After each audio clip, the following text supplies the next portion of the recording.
কারোর ওপর প্রত্যাশা না রেখে নিজেকে নিয়ে ব্যস্ত থাকাই জীবনের ভালো থাকার মূল মন্ত্র।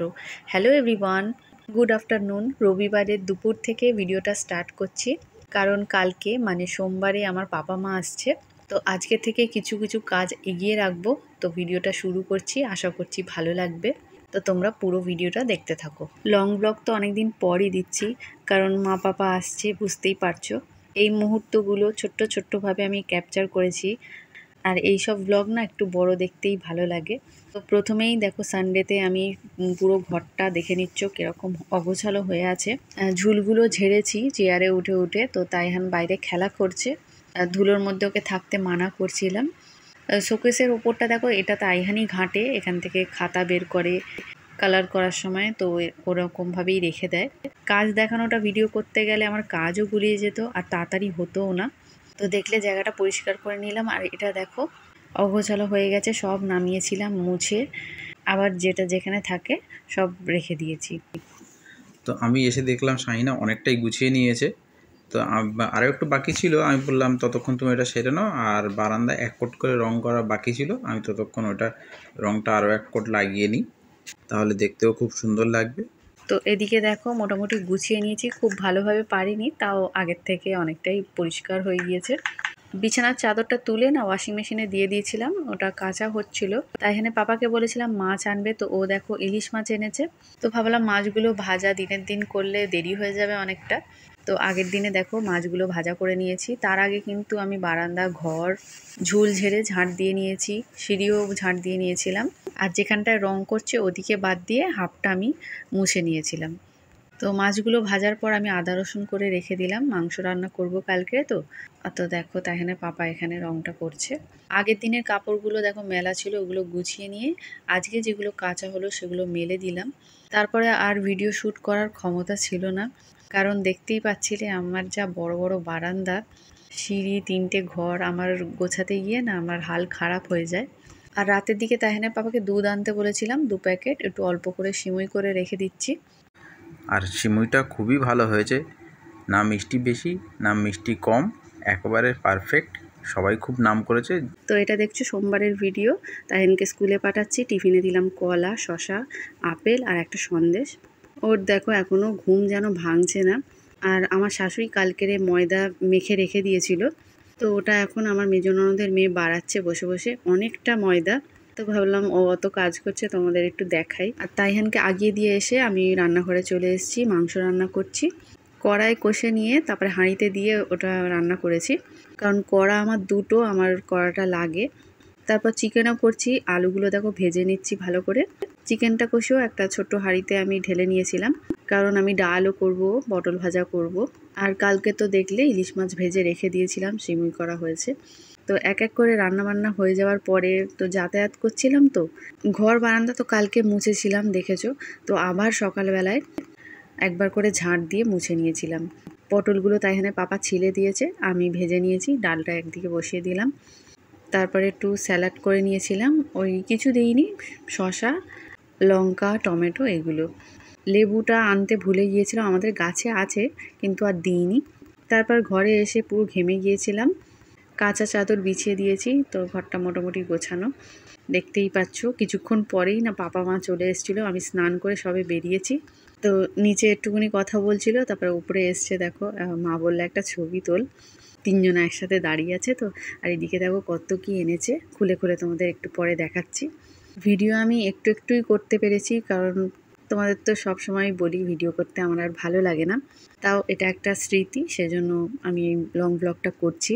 আর এটা দেখো আমার নানিও এসেছে, নানির অতিরিক্ত শরীর খারাপ ছিল, এখন একটু ভালো আছে। তো আমি তো জানতাম না নানি আসবে, তো নানিকে ভালো দেখে আমার খুব ভালো লাগছে। তো এদিকে দেখো আম এনেছে, মা চিকেন কাবাব করে এনেছে, আর এদিকে চিপস, চকলেট তো আছেই। আর এটা দেখো 3টে চাদর এনেছে, আমার চাদরের অভাব হয়ে গিয়েছিল, মানে আছে কিন্তু তাহিনের পাপার ভালো লাগে না ওইগুলো, একটু ছোট ছোট তো, আর এইগুলো বেশ বড় বড়। তো মা বলল এটা তোর জন্মদিনের গিফট, তো আমার বার্থডে তো অনেক দেরি আছে, তার আগেই দেখো খুব সুন্দর সুন্দর চাদর পেয়ে গিয়েছি, এগুলো আমার খুব ভালো লাগে। আমার মনে হয় সব মেয়েদেরই চাদর খুব ভালো লাগে। আর এইদিকে দেখো 3 রকমের কেক এনেছে, আর এই কেকটা না আমার খুব পছন্দ। রায়ানের বার্থডেতে কাটা হয়েছিল, তো তখন খেয়েছিলাম। আর এদিকে মিষ্টি এনেছে, আর এই মিষ্টিটা দেখো তাইহানের জন্য এনেছে আলাদা করে স্পেশাল। তো সব কিছু ভাগ করে নিচেও দিয়ে দিলাম। চিকেন কাবাবটা শুধু ফ্রিজে তুলে দিয়েছিলাম, ওটা আর নিচে দেওয়া হয়নি, পরের দিন দিয়েছিলাম। আর নানি দেখো এটা কি ঝুড়ি ভাজা মতো এনেছে। মা বলেছিল নিচে দিবি, কিন্তু তো প্যাকেট কাটা হয়নি বলে দেওয়া হয়নি, পরে যখন প্যাকেটটা কাটবো নিচে দেব। তো এদিকে দেখো ননদের ছেলে মেয়ের জন্য আমি দই, চিপস, চকলেট, 3 রকমের কেক আর মিষ্টি দিয়ে দিয়েছি। আর মাকে বললাম তরকারিগুলো তুলে দাও, নিচে দিয়ে আসি। তারপরে আমি চলে গিয়েছিলাম তাইহানকে স্কুল থেকে আনতে। ও স্কুল থেকে আসার সময় মানে গেট খুলতেই বাইরে বেরিয়েই আগে জিজ্ঞেস করছে, নানা নানি এসছে? আর আমি বলেছিলাম না, আর খুব রাগারাগি করছিল। তারপর বাড়িতে আসতেই ওর নানি ওকে সারপ্রাইজ দিল, আর ও তখন হেসে ফেলেছে। তারপর ওর নানি ওকে জামা কাপড় চেঞ্জ করে দিল, কত আদর করছিল। তাইহানেরও খুব ভালো লাগছিল, বারবার হাসছিল আবার। আর নানি ছিল বলে ও আবার লজ্জা পাচ্ছিল। তারপর ওকে ফ্রেশ করে দিলাম, বললাম তোকে আগে খাইয়ে দিই। তো আমি ওপরে বসে খাওয়াচ্ছিলাম আর নিচে সবাই খেয়ে নিল। আর হ্যাঁ, মা যে আমটা এনেছিল ওটা কেটে দিয়েছিল, নিচে দিয়েছিলাম। আর এখন একটু কোল্ড ড্রিঙ্কস খাওয়া হলো। স্প্রাইটের একটা ছোট বোতল এনেছিল আর থামস আপ এনেছিল। তো আমার শাশুড়ি স্প্রাইটটা ভালোবাসে, সেই জন্য স্প্রাইটটা দিলাম।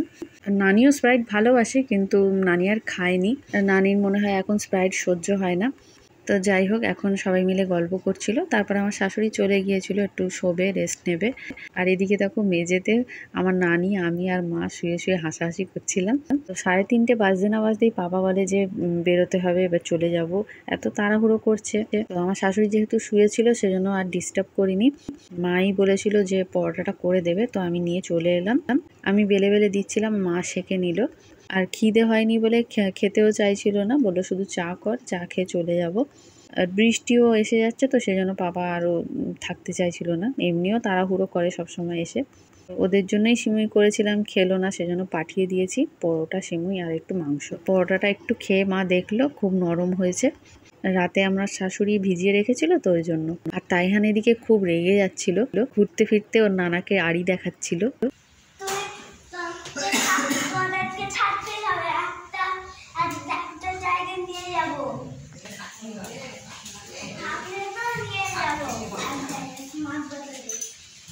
তো বারবার বলছিল তোমাদেরকে থাকতেই হবে, স্মার্ট বাজারে নিয়ে যাব, এরকম বলছিল।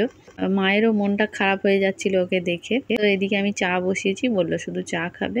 আর বৃষ্টি একটু একটু হচ্ছিল। আর এখানে দেখো আমার মেজ ননদ এসছে, বারান্দায় রং করাটা দেখেনি, তো এসে দেখলো আর বলছিল খুব সুন্দর হয়েছে। আর এদিকে পাপা নামাজ পড়ছে। এই সময় আমরা বারান্দায় বসে একটু গল্প করছিলাম। তাইহান, ফারহান ওরা দুজন খেলা করছিল। তারপর চা খেতে খেতে আব্বা বলছিল এবার বেরিয়ে যাব, আর বেশি দেরি করব না। আমি বললাম ক্যাব বুক করে দিই, কিন্তু আব্বা মানা করছিল, বললাম আমরা ঠিক অটোতে চলে যাব। কিন্তু আকাশ খারাপ, যে কোনো মুহূর্তে বৃষ্টি জোরে হতে পারে, এবং শেষে তাই হলো। এখান দিয়ে তো অটো পাওয়া যাচ্ছিল না। আর তাইহানের পাপা রাস্তার দিকে গিয়েছিল, আরও গাড়ি পায় কি।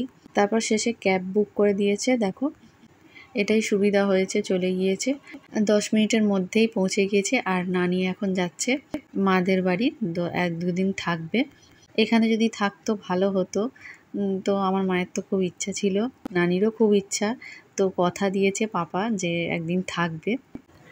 আব্বাকে অনেকবার বলা হয়েছে থাকার কথা, কিন্তু উনি থাকতে পারে না। যখন বলছিল যে একদিন থাকবে, সেই সময় আমি নিজের গায়ে চিমটি কাটছিলাম, ভাবছিলাম হয়তো স্বপ্ন দেখছি। তো এখন ডিনার করতে বসেছি, ক্লান্ত মুখটা শেষে একটু তোমাদের দেখালাম। তো ভিডিওটা কেমন লাগলো অবশ্যই জানিও। টাটা।